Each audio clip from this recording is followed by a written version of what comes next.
Shalom Ubracha, nous poursuivons aujourd'hui avec la 4e Mishnah du 7e Pérek. La Mishnah nous enseigne cette fois-ci à l'okach yain meben hakoutim, celui qui achète du vin d'un kouti. Alors les koutim avaient un statut un peu particulier, c'est que les koutim s'étaient convertis, donc ils avaient un statut de juifs, mais ils ne faisaient pas attention à toutes les mitzvot et ils ne prélevaient pas les trumot ou maasrot comme il se devait. Est-ce que le vin du kouti peut être consommé? Eh bien, à l'époque de la Mishnah, oui, parce que cette Mishnah a été écrite avant que les Chachamim ont décrété sur le vin des koutim. Donc celui qui achète du vin du kouti, avant donc la xéra, le vin est tevel, c'est-à-dire qu'il n'y a pas eu de prélèvements qui ont été faits, puisque les koutim ne prélevaient pas. Et là, on se trouve veille de Shabbat, vendredi après-midi, juste avant l'entrée de Shabbat à Ben Hashmashot. Et que va-t-on faire puisque maintenant on ne peut pas prélever Trumot ou Maasrot? Il y a une interdiction à Ben Hashmashot de prélever En Maasrim et Avadai.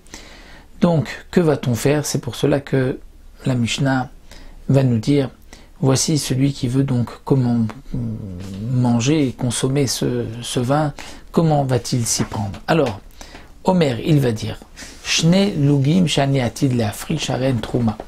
Maintenant, il va boire. Donc, ça veut dire que 2 lugin, on parle que dans ce tonneau, il y a, on va dire, l'équivalent de 100 lugin. Donc, maintenant, il dit 2 lugim, c'est 2%, c'est la truma gdola, que je vais prélever après Shabbat. Là, il n'a pas besoin de dire que je vais prélever après Shabbat, comme précise le Barthénora. Là, il ne va pas maintenant à l'avance prélever, mais il dit comme ça, les 2 que je vais prélever, Aren Trouma, seront pour la Terouma. Ve'asara et 10 seront Maaser. Vetisha et 9 seront Maaser Sheni, puisque c'est le même rapport. Une fois qu'on a pris les 10, donc il reste 90, et le Maaser Sheni c'est un dixième de 90, c'est encore donc c'est 9. Ce n'est pas tout à fait 9, étant donné que dans la Trouma Gdola il a pris déjà 2 lugim, 2%, donc c'est un peu moins que 9, puisque une fois qu'on a enlevé la Trouma Gdola, le Maaser Rishon est de 9,8 puisque il restait 98, donc 9,8, donc on a déjà enlevé 9,8 et 2, on a enlevé 11,8, donc il reste 88,2, et de là on va prélever le Maaser Sheni, donc c'est 8,82, donc ce n'est pas tout à fait 9 comme le précise ici le Barthénora. Donc les 9 seront Maaser Sheni, Mechel Veshoté. Et donc, il va commencer et boire. Alors, donc, cette Mishnah vient nous apprendre le din suivant. Comme nous l'avons vu, ici, il ne va pas dire ce que je vais prélever demain. Parce que, lorsque quelqu'un ne prélève que sur ce qu'il va manger, donc les Chachamim m'ont dit, tu peux prélever demain le reste de ta nourriture que tu vas laisser à la fin du verre. Mais ici, il ne veut pas prélever seulement sur ce qu'il va consommer, il veut arranger toute l'outre, c'est-à-dire tous les 100 lugim.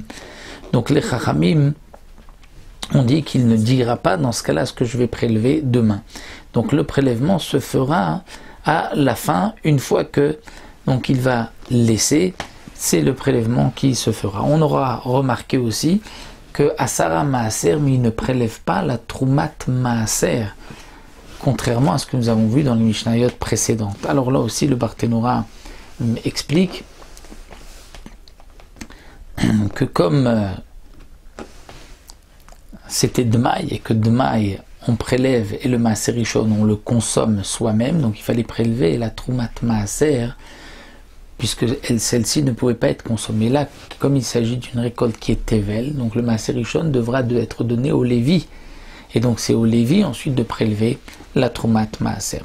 Donc cette Mishnah nous a expliqué le din de celui qui a acheté donc du vin chez un kouti, et donc il ne pourra pas prélever puisqu'on est ben hashmashot, et il a oublié, il veut quand même en consommer un peu pendant Shabbat, donc il ne peut pas ben hashmashot fixer tous les endroits, mais il pourra dire ainsi, ce que je laisserai, ce que je laisserai sera trouma, sera maaser et sera maaser sheni, et il peut commencer dès maintenant à consommer. Alors le Barthénora précise que cette Mishnah c'est comme Rabbi Meir qui dit que même dans une halakha minatora comme les trumot ou maasot, il y a le principe de brera, c'est-à-dire que ce qui va rester à la fin du verre, je vais dire c'est comme si je l'avais prélevé maintenant, mais ce n'est pas la halakha, puisque bien sûr il faut prélever maintenant pour pouvoir boire. Donc on dit ouvrar à davar, dire lorsqu'il va laisser les deux logim qu'il prélèvera par la suite, on va dire rétroactivement, il s'avère que c'était ces deux logim qui étaient mélangés dans le tonneau, qui étaient trouma gdola, là où ces deux logim se trouvaient. Ça c'est brera. Et brera, c'est une machloket. Ça c'est ce que pense Rabbi Meir. Mais la halakha est que minatora, il n'y a pas de brera. Donc dans un cas pareil, on ne pourra pas dire ce qui va rester, que je vais prélever dans les deux verres, sera trouma gdola dès maintenant, parce que c'est dire que maintenant où je ne vois pas, je ne sais pas où se trouvent ces deux logim, dire que ce qui sera après par la suite sera dès maintenant trouma, ça c'est brera, ce n'est pas possible d'après la halakha. Donc voici pour cette quatrième Mishnah, on se retrouvera Bezrat Hashem pour une autre Mishnah la prochaine fois, Besiata Lishmael.